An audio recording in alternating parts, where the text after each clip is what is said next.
El siguiente programa es para todos.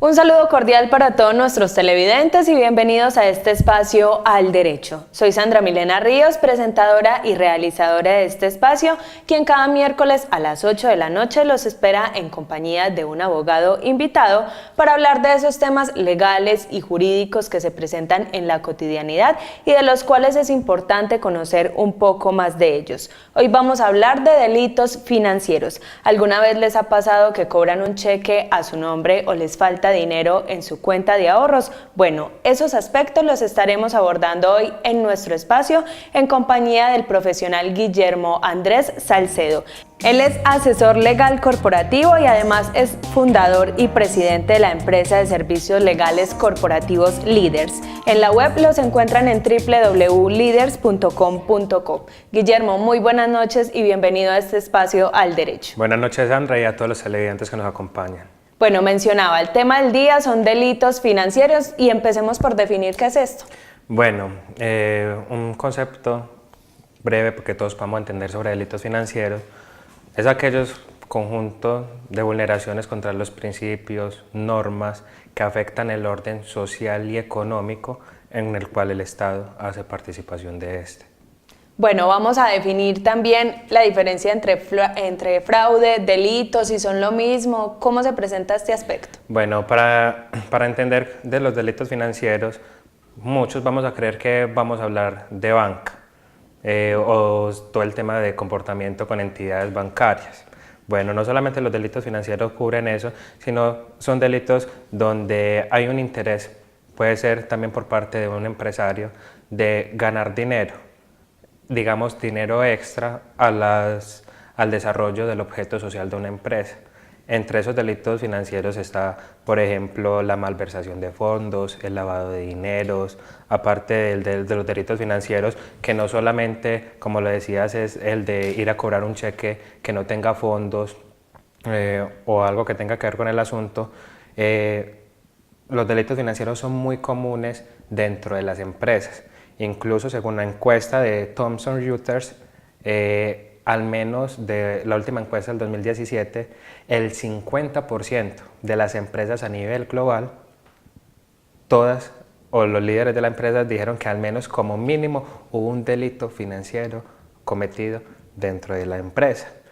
Esos delitos financieros pueden afectar, por ejemplo, empresas que cotizan en bolsa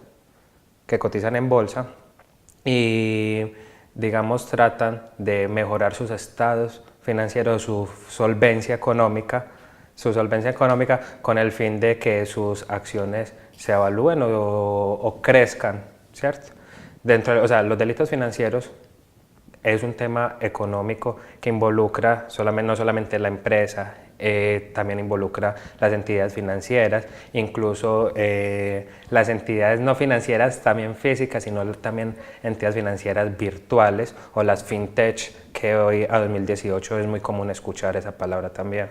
Digamos que entonces están más relacionados con el dinero que con la banca, como usted lo mencionaba ahorita. Son delitos que afectan el patrimonio, sea de una persona natural, de una persona jurídica, y que por ese ende también afecta un orden social y económico, como es el de los reportes de los estados de ingresos o los estados financieros de una empresa, con el fin de no declarar, por ejemplo, que puede pasar mucho en el suroeste también, que vemos la DIAN que llega y revisa otras empresas que no cumplen con todo el tema de declaración de parte de eso de impuestos, están tratando de evadir impuestos. Son delitos que también afectan al Estado, porque obviamente el Estado, mediante el tributo, la tributación, recibe esas coimas con el fin de aplicar sus procesos o sus políticas públicas.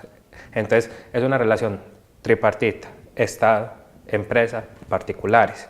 todos nos vemos afectados dentro de esos delitos financieros. Bueno, usted ahorita nos mencionaba algunas modalidades, algunos tipos de esos delitos financieros que se cometen, pero ¿cuáles son los más comunes, las modalidades más comunes que se presentan? Bueno, si vamos a hablar en términos físicos, dentro de los delitos, el más común puede ser el de, en la empresa me robaron el talonario de cheques. El talonario de cheques. Y empiezan a expedir cheques a nombre de la empresa o falsifican. También la falsificación es otro de los delitos más comunes dentro de los delitos financieros, la falsificación. Otro delito financiero muy común es el de, ya en términos empresariales, el de recibir dineros del narcotráfico y lavar esos activos, lavar ese dinero por medio de la empresa es demasiado común y sucede mucho no solamente en Andes, en el suroeste, en Colombia. Otro de los delitos financieros que cometen, o por allá más o menos en los años 80 se definía como los delitos de cuello blanco, esos delitos de cuello blanco, que son ocasionados por gerentes. Está el tema de lo de mejorar o maquillar los estados financieros de la empresa con el fin de recibir un avalúo o pues evaluar o que las acciones crezcan, obviamente, sin un soporte. Incluso si nos vamos a artículos como la revista Dinero, que es una de las revistas primordiales con todo el tema económico en el país, nos puede decir que un delito muy común para el año 2016, para hace 2 años, 2016, era el de la clonación de las tarjetas débito y crédito, en tema de los particulares, débito y crédito. Para el 2017-2018, los delitos han aumentado. ¿En qué sector? En todo el tema vía internet, que es no solamente, o sea, los datos de la persona, sino la clonación, obviamente, de esas tarjetas que utilizamos vía internet. Son uno de los delitos financieros que actualmente pues, se están viendo más, como simplemente para nombrar. De igual forma, el Código Penal colombiano tipifica dentro del capítulo de los delitos contra el patrimonio, delitos económicos, tipifica ciertos. Son muy pocos, la verdad, pues son pocos. Eso con el fin de entender, en Colombia empezamos a hablar más de delitos financieros, según el libro del externado, a partir de los años 80. De los años 80 salió un decreto que buscaba eso. ¿Qué pasa en Colombia para que entendamos de los delitos financieros? Se va tipificando o se va generando esos delitos a medida que van surgiendo las necesidades, porque nosotros tenemos una forma de crear el derecho muy particular, que es cuando tenemos la crisis encima o cuando los medios de comunicación sacan esa crisis al aire. En los años 80 hubo una crisis que fue todo el tema textil. Aparte de eso, ya en el año 2000 al 2008, que fue una crisis financiera, la del 2008, la crisis financiera de Estados Unidos, entre el año 2000 el Código Penal empezó ya, no los llama delitos financieros, sino delitos contra el orden y delitos contra el patrimonio y pues el orden. Bueno, usted mencionaba algo de las clonaciones de tarjetas que es bastante común, incluso aquí en el municipio se han presentado algunos casos que conocemos. ¿Cómo evitar ser víctima de eso? Bueno, lo primordial es que todos estamos expuestos a Nadie está libre, a ser como víctimas el de eso. cuento. Es tanta la tecnología hoy en día, por ejemplo, el Herjavec Group, que es una de las empresas a nivel global que mejor trata el tema de delitos financieros, que demostraban un experimento donde con simplemente pasar, tengo la billetera, acá tengo la billetera, simplemente con que un delincuente o un hacker pase una banda electrónica es capaz de copiar toda mi tarjeta de crédito, simplemente con tocarla y ya. O sea, hasta ese nivel de delitos financieros podemos estar hablando hoy en día. ¿Cómo nosotros no somos exentos a eso? O sea, ¿y qué hace Asobancaria con sus informes? Asobancaria hace poquito decía que en Colombia solamente habían reportado 3.000 personas el tema de delitos financieros o que habían sido víctimas del tema de clonación de tarjetas, entre otros. 3.000 personas, eso es muy poco, o sea que la gente, primero, no denuncia. Segundo, muchos no se dan cuenta porque ni siquiera revisan los extractos de su cuenta. Creen que, ah, no, la plata del banco allá está segura, ¿cierto? Está segura. Lo que no saben es que uno primero tiene que revisar, llevar el control obviamente de sus finanzas como un mecanismo, estamos hablando de mecanismos de prevención. Segundo, ¿dónde se ven, según los reportes de seguridad, más evidenciado eso? En lugares públicos, cajeros de lugares públicos, obviamente, y de pronto cuando vamos a los establecimientos de comercio, no nos damos cuenta que los establecimientos tienen cámaras y cuando a veces sacamos la tarjeta para pagar, ni siquiera somos capaces de tapar la clave. La clave, exacto. ¿Qué pasa también? Pasa mucho de que entregamos la tarjeta y el empleado o la persona que me está atendiendo se lleva la tarjeta y después vuelve con eso. O sea, no estamos pendientes de qué van a hacer con esa tarjeta, por qué se la llevaron, ni tenemos como ese mecanismo de prevención. Somos demasiado confiados y aparte que somos demasiado confiados, no denunciamos ni reportamos que somos víctimas de esos delitos también. Con respecto a eso, a ese tema de denuncias, hay una pregunta de uno de nuestros televidentes relacionada con eso, con dónde denunciar, en el caso de que se presente un delito financiero. Miremos qué pregunta.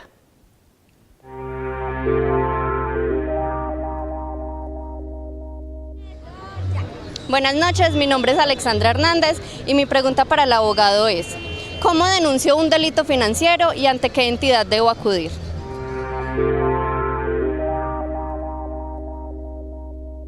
Buenas noches. Respecto a tu pregunta, lo principal es reportar a la entidad financiera a la cual contrataste o te está prestando esos servicios. Toda entidad bancaria, por ley, debe estar obligada a recibir primero tu denuncia, hacer un proceso y un seguimiento y notificarte. No necesariamente tienes que ir a la entidad bancaria, en cualquier punto de atención de la entidad lo puedes hacer o muchas de ellas tienen todo su sistema de servicio vía internet, también lo podrías hacer vía internet.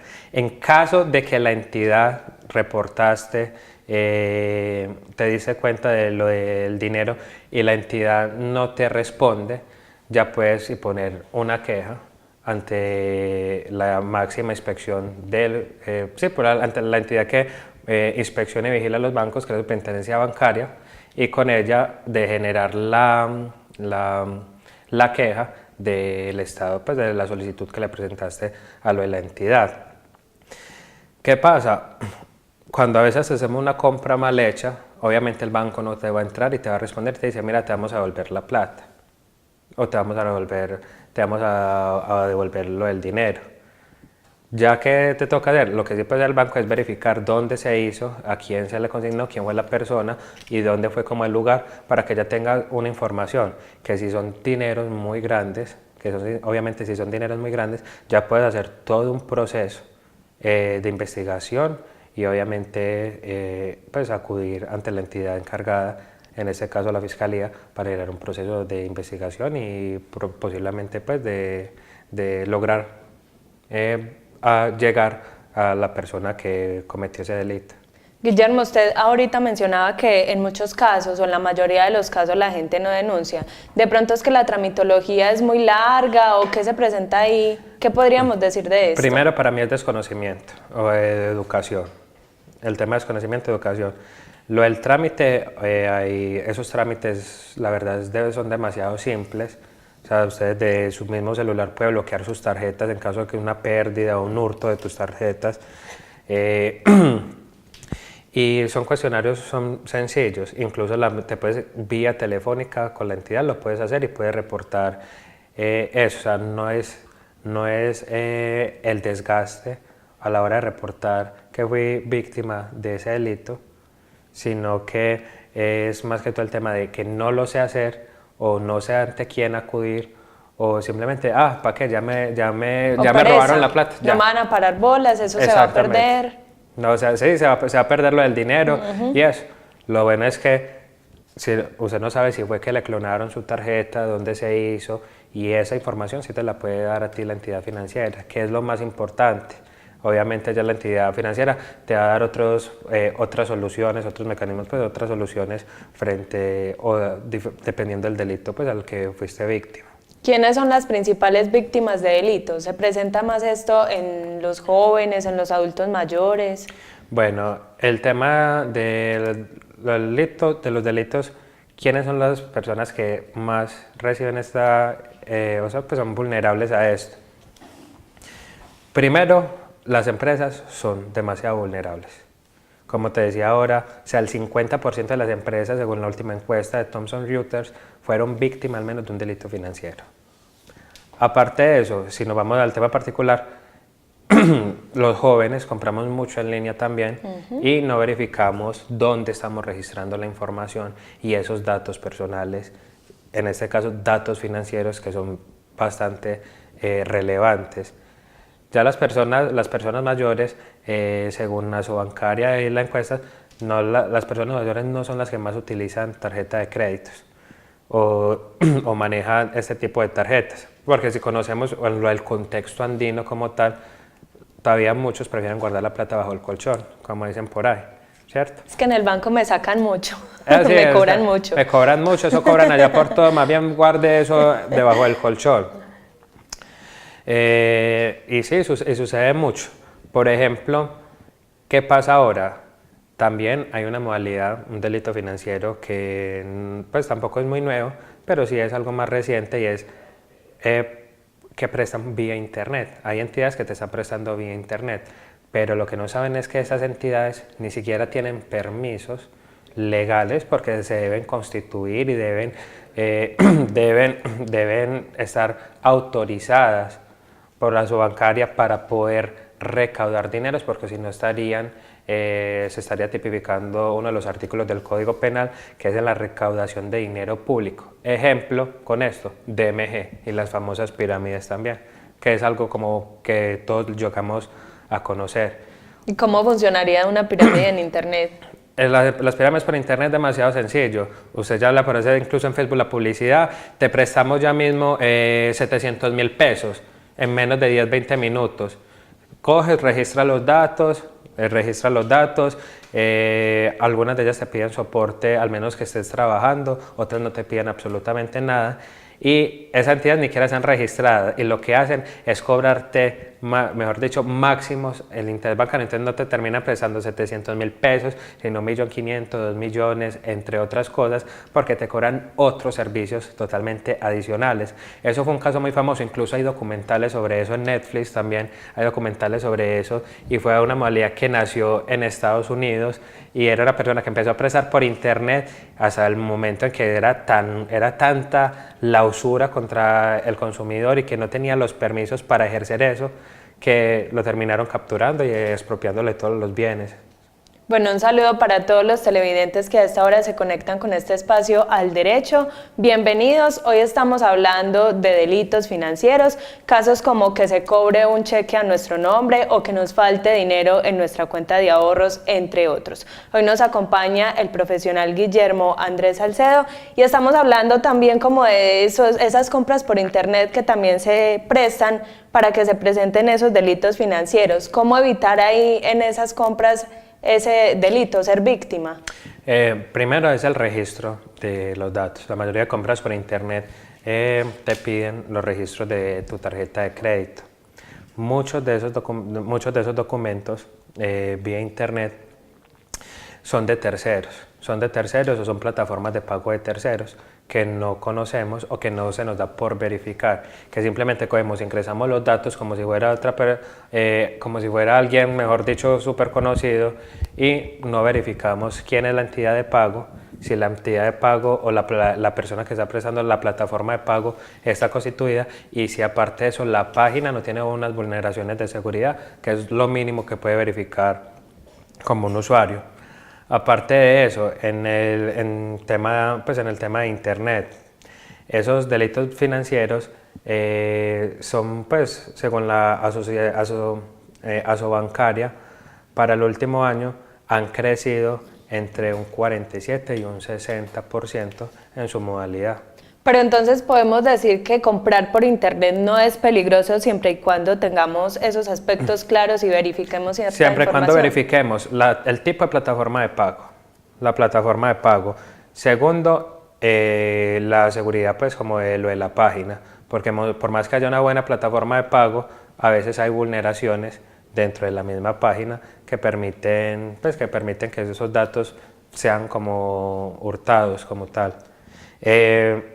Son como las principales, del resto hay plataformas muy seguras, entre las más conocidas acá en Colombia hay plataformas de pago como tipo PayU, que te permite registrar una tarjeta de crédito, otras plataformas, esa misma PayU o transacciones vía Baloto, vía PSE, entre otras, que son plataformas seguras y que son de uso. También hay otra que es PayPal, entre otras plataformas de pago existentes que son demasiado seguras. Bueno, vamos con una pregunta de otro de nuestros televidentes interesado por este tema y que por supuesto quiere despejar sus dudas. Miremos de qué se trata.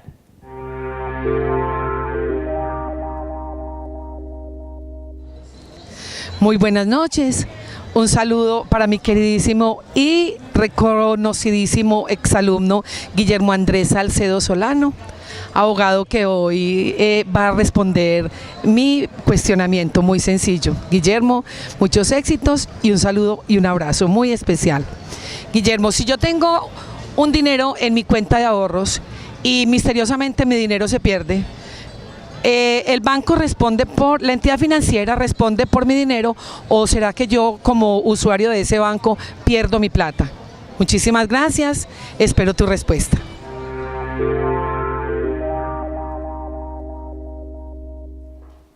Bueno, con respecto a lo de la pregunta del televidente, ¿qué pasa si en mi cuenta desaparece dinero? Primero, todo el tipo de transacciones están registradas y están monitoreadas por la entidad. Lo principal es acercarse a la entidad y verificar, ya sea en el extracto bancario o en la misma entidad, qué movimientos pasaron dentro de mi cuenta. Si vemos que ya fue un extracto, en un cajero o en algún tipo de transacción, ahí te va a aparecer reflejado dónde, cuándo y a qué horas se hizo ese movimiento. Segundo, si de pronto no aparece que se hizo un movimiento externo, ya ahí entraría quien responder, obviamente la entidad financiera, porque de pronto fue algún movimiento no autorizado o fue un tema ya interno dentro de la entidad, que eso no te debe afectar para ti para nada, porque cuando estás prestando ese servicio o ellos están cobrando esa cuota de manejo de tu tarjeta, entre otras cosas, estás pagando por un servicio integral donde esa entidad te debe responder por eso que estás, realizando lo que estás haciendo con la entidad. Bueno, Guillermo, en estos días veía un caso precisamente en internet de una persona que hizo una compra vía internet a través de la tarjeta de crédito. Ella mencionaba que le quedó como registrada la tarjeta de crédito y le siguieron descontando dinero. ¿Eso se constituye como delito financiero? ¿Cómo se presenta? Bueno, eso? hay otras cosas que debemos entender. No ese tipo de cosas son tipificadas en el Código Penal, sino que hay otras cosas que ya hacen parte de derecho al consumidor y que se van con todo el tema de la superintendencia. Muchas veces pasa que llegan y te empiezan a descontar porque cuando verificaste, como en internet los contratos son de adhesión, usted simplemente acepta o rechaza o no se estipuló bien que era un pago recurrente, no sabías que era un pago recurrente. O sea, muchas veces por no leer. Exactamente, por no leer. Ahí ya no podríamos hablar de un delito como tal, sino ya de ir y resolver con la entidad, con la empresa, ese tipo de contrato que adquiriste por los servicios que estás pagando o te están descontando como tal de tu tarjeta. Ya si son recurrentes y eso, y no lo hiciste con ninguna entidad y eso, lo más probable es que haya sido víctima obviamente de un delito financiero vía internet. Muchas veces también pasa con los términos y condiciones, lo digo porque también lo he hecho, que uno baja y le da a aceptar y ni lee. Exactamente, simplemente aceptamos, pero pasa algo, incluso dentro de la Organización Mundial del Comercio, los estudios que se han realizado, al consumidor lo único que le interesa es adquirir el bien, adquirir el producto o el servicio que está comprando. Es lo único que nos interesa y desconocemos esas cláusulas excesivas en contra de nosotros los consumidores, las desconocemos y ya después, cuando tenemos el problema, ahí sí ya tratamos de empezar a buscar la forma de remediarlo, cuando lo pudimos haber hecho antes de y no después de la compra. Hablemos también de los correos electrónicos. ¿Cómo se puede presentar ahí un caso de delito financiero? Pongamos un ejemplo. Dentro de eso hay diferentes modalidades, eso se llama como el phishing, que pues en traducido al español es como la pesca o pescando. Simplemente son correos, bots, o sea, correos automáticos que se empiezan a enviar diciendo ingresa este link, tienes este virus o cambia la contraseña, y que se hacen pasar por entidades, por entidades bancarias serias, y que no revisamos. Lo primordial es verificar, primero asesorarnos con la entidad, si la entidad sí fue la que te mandó el correo electrónico, antes de darle clic obviamente al enlace o a descargar algo que ni siquiera conocemos, porque muchas veces nos instalan el virus dentro del mismo computador y ni cuenta nos damos, y verificar los enlaces de los correos electrónicos, que es lo del dominio del correo electrónico, porque muchas veces son Bancolombia, @gmail, Hotmail. Sería analizar muy bien toda la información que nos llega. Analizar desde quién me lo está enviando, si es un correo confiable, y aparte de eso, si creo que es un correo confiable, tengo la disponibilidad de, dentro de la misma información de ese correo electrónico, ahí nos debe dar la entidad bancaria los puntos de contactos frente al tema, ya sea un asesor o una línea telefónica donde podamos llamar y verificar que ese correo electrónico sí es verdadero y que realmente sí está sucediendo eso. Bueno, Guillermo, me surge ahí otra duda, y es con los mensajes de texto que se presentaba, no sé si todavía no he escuchado últimamente, que usted se ganó un televisor, pero consigne 50.000, consigne 100.000, ¿también se constituye eso dentro de la gama de delitos financieros? Bueno, ahí dentro de los delitos financieros, sí, el tema es saber quién, y eso a veces pasa mucho con el tema de estafa, que lo realizan, o las investigaciones que se realizaron fueron desde que lo enviaban personas desde las cárceles, con el fin de que le giraran unos dineros, entre otras cosas, o simplemente te llamaban también, no tenía que ser un mensaje de texto, te llamaban y se hacían pasar por el banco como tal, no te dan el nombre de la asesora, y mucha gente salía corriendo a hacer eso. Obviamente eso se constituye como un delito, y hay gente que pues obviamente está pagando porque se logró identificar quiénes eran los que estaban realizando eso. Una vez que yo tenga esa información, esa gente que hace, muchas veces la modalidad es que cogen, ingresan una tarjeta SIM card, envían mensajes de texto, llaman, cogen, la rompen, la botan, entre otras. La idea es buscar el número y la persona que está detrás de eso para poder llegar como a una investigación como tal y reportar obviamente ante las autoridades competentes. En el caso de identificar quién fue la persona que sigue, ¿qué proceso sigue? ¿Demanda? No sería demanda, pues como un proceso penal se dice pues denuncia, y dentro de esa denuncia obviamente ante las autoridades competentes para seguir todo el proceso, porque no solamente eres tú como afectado, la idea es también ellos recoger más gente que logran o que hayan sido víctimas de esa modalidad, y poder pues llegar así a un proceso penal satisfactorio. Vamos llegando al final de nuestro espacio y vamos con una última pregunta de uno de nuestros televidentes aquí en Al Derecho.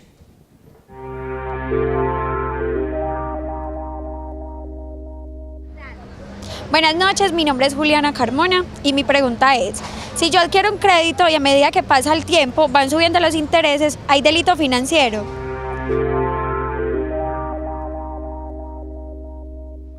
Bueno, frente a la pregunta de este televidente, no necesariamente acá hay una acción punible o hay un ánimo de causarle mal al otro.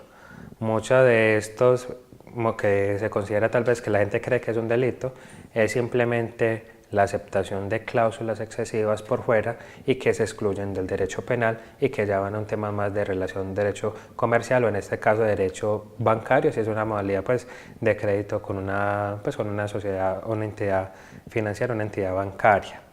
Ya hay que revisar qué fue lo que adquiriste de esos servicios excesivos que tal vez te están comprando, que te están descontando, que te están generando, poner la queja y obviamente ante la entidad, y aparte de eso a la superintendencia, ¿cierto? Bueno, Guillermo, se nos acabó el tiempo. Muchas gracias por habernos acompañado nuevamente en este espacio Al Derecho. Gracias Sandra por la invitación y a todos los televidentes que nos vieron la noche de hoy. A ustedes televidentes, muchas gracias por apostarle a este espacio de formación, servicio y orientación que tiene la televisión de los andinos. Si quieren revivir este u otros programas emitidos, se pueden dirigir a nuestra página web www.aupan.tv. Nos vemos en 8 días a las 8 de la noche. Hasta pronto.